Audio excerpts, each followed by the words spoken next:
Greetings and salutations, all you friends and family, fans and followers of the Zita Nation.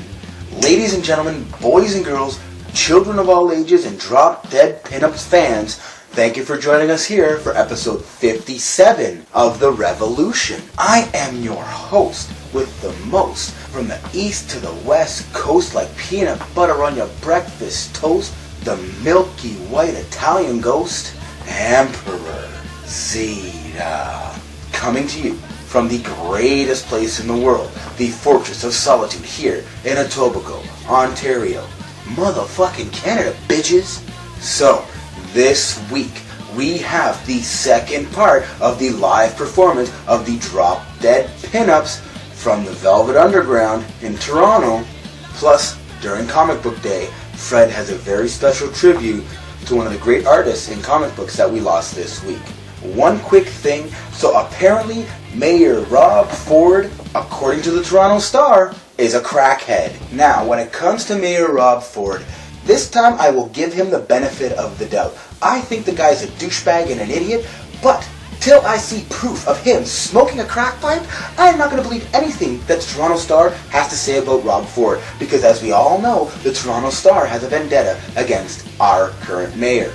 So Mayor Ford, I am with you on this. I will give you my support this time and this time only. I don't believe, till I see the video itself, that you are a crackhead. Although I do think you're probably a big, huge alcoholic, which is why you fired your chief of staff this week, because he told you to enter rehab. Besides, does anybody really believe at Rob Ford's size that he's a crackhead? Most crackheads I know are skinny little bastards. Oh yeah, and one last thing. Let's go Penguins! Anyways, that is enough from me. Let's get on with the show. Rock and roll with the pinups, baby! And here we go.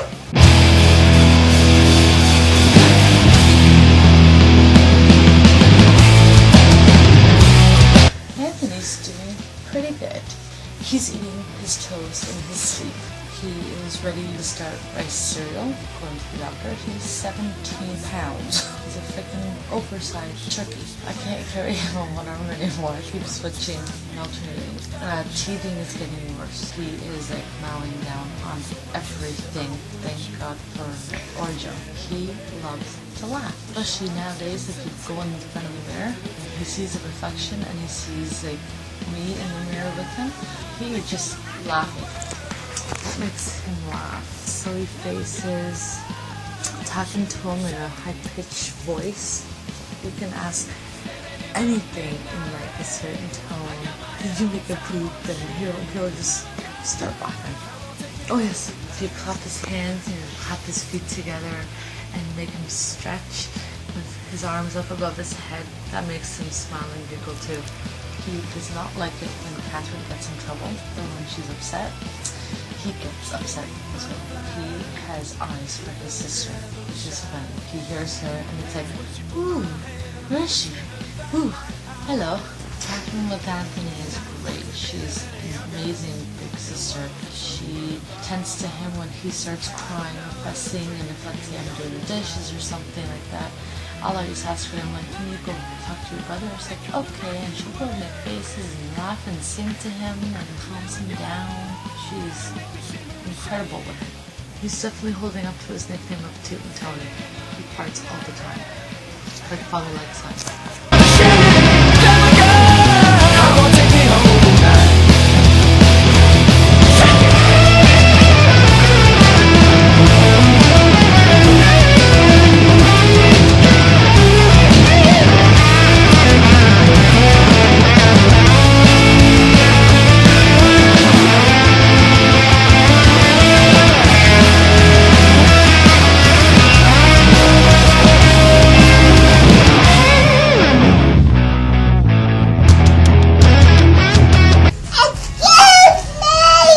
Extreme Rules was extremely boring and extremely predictable. I called 7 out of the 9 matches. I'm so glad I didn't pay to watch it. Not that Raw the next night was any better. It's clover time! So once again, we had another week with no CM Punk and no Dolph Ziggler. Two of the best workers in the business were not on television. Get better, guys, because the product sucks without you there. Speaking of Punk, his best buddy Paul Heyman re-debuted Joe Hennig, aka Michael McGillicuddy, aka Curtis Axel. Really, Curtis Axel? You can't let him go by his actual name in Joe Hennig? I'm just glad they found a way to keep Paul Heyman on television without Brock Lesnar there. Yes! Yes! Yes! I totally called Team Hell No losing the titles, and Kofi too. I'm so glad to see every member of the Shield strapped with gold. They've worked hard. They are the best thing going on WWE TV in the past year. Now let's see who they feud with next.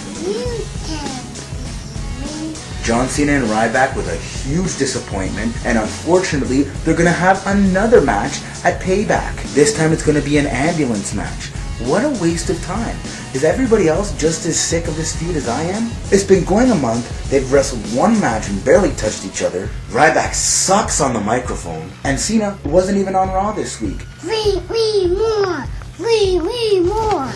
But Zack Ryder once again got on Raw this week, but he jobbed out to Cody Rhodes. Although he did debut some brand new full-length tights, but then, after losing the match, to compound his humiliation even more, WWE Creative had Ryback beat him to a pulp and throw him in the back of the ambulance to send a message to John Cena. I am serious, bro! Isn't it funny that every time someone's trying to send a message to Cena, they beat the crap out of Zack Ryder?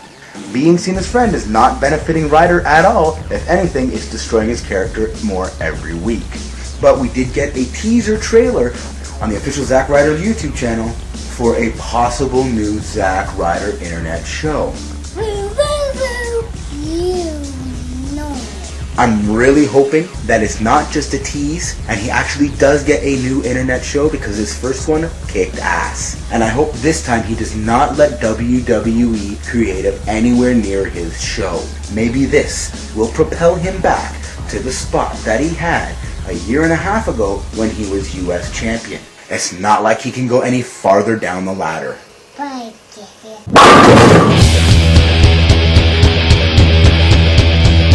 Anthony and Anthony. Superman.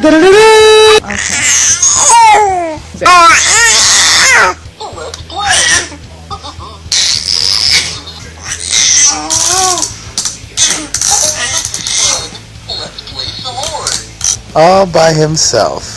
Successful acquisition of the toes into the mouth.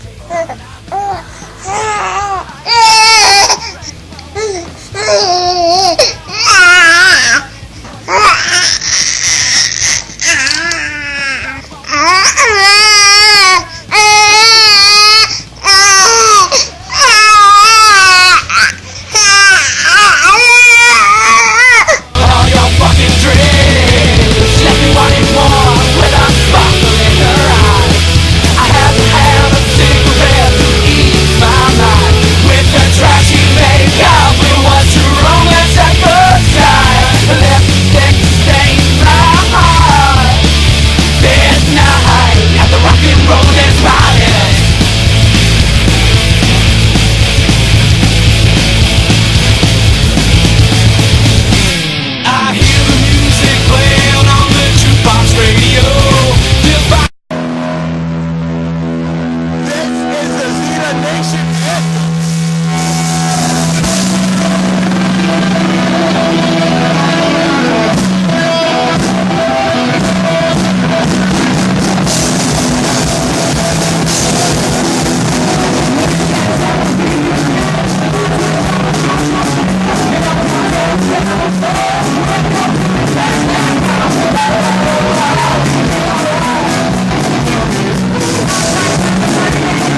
didn't get a gold one, Papa. It's blue, but I didn't get a gold one. It's supposed to be gold. It's a firework. One that's blue. I don't like it. This is chicken? No, it's not. No, it's mixed nuggets. Come here, come here, come here. Fire! Give me a poop. Mommy doesn't behave all the time. She puts me in my room for time out. She doesn't get ready to go, but sometimes she listens. He has a big, big tummy. The one with the mouth. Thank you. Mommy, she's the evil queen. You're no hot. Twinkie.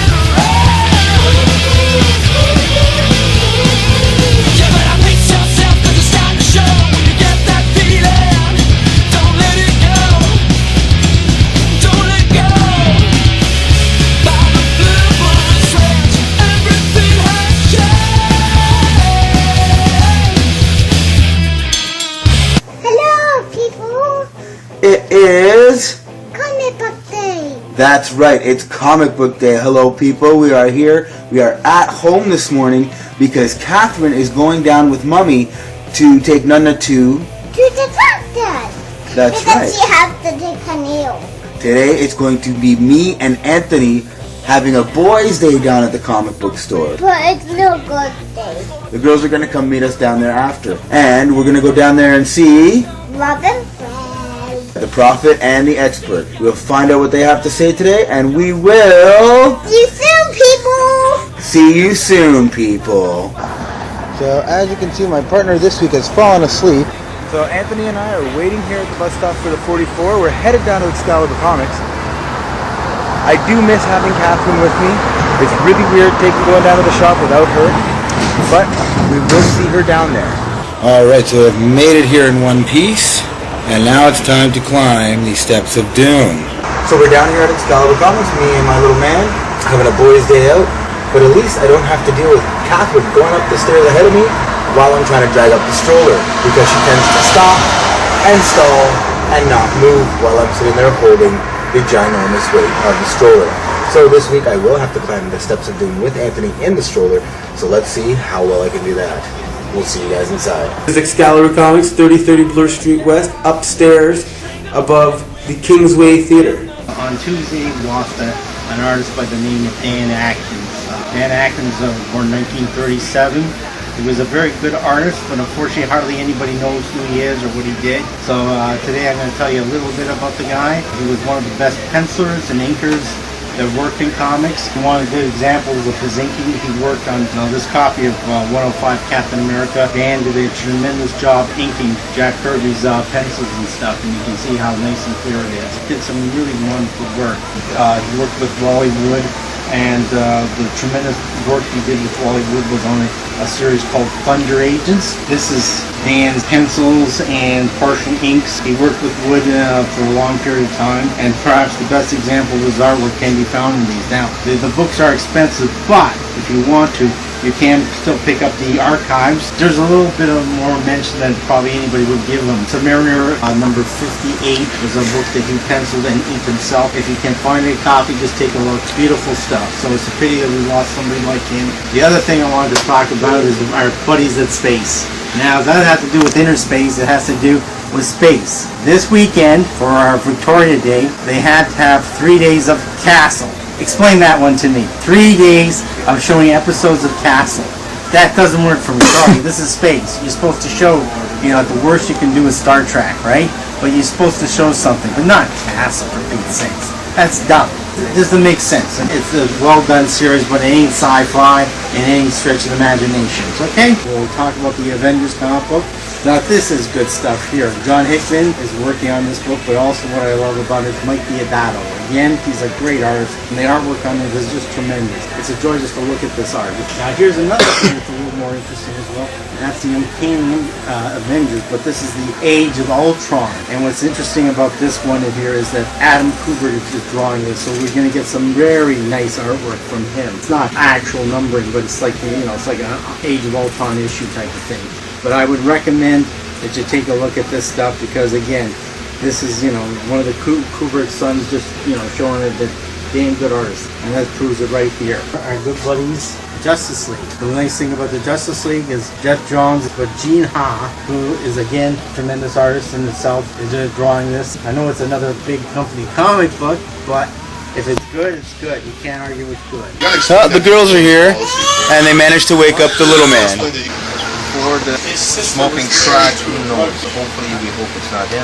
But then again, those videos are inadmissible in court anyway, unless you can actually authenticate it, which they haven't. So we can't really accuse the guy until the only time they can authenticate is now in London, and that was the result again because of some disaster.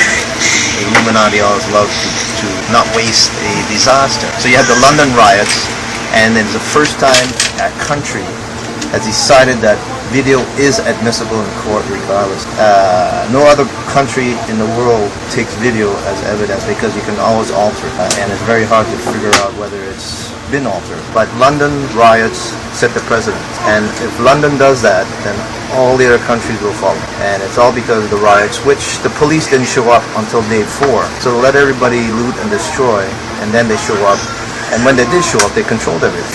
They let it fester for 3 days before they did anything. And it was because they wanted it to happen that way. People saw other guys breaking windows and taking stuff, and the law-abiding folks say, wait, there's no cops. You know what? And then being a poor neighborhood, people seeing that no cops are going to do anything, they said, well, okay, I might as well join in. And that created more and more looting. It's all because the cops didn't come in until day 4. That started with the London riots. They're starting, every country now is starting to say, okay, video evidence is admissible.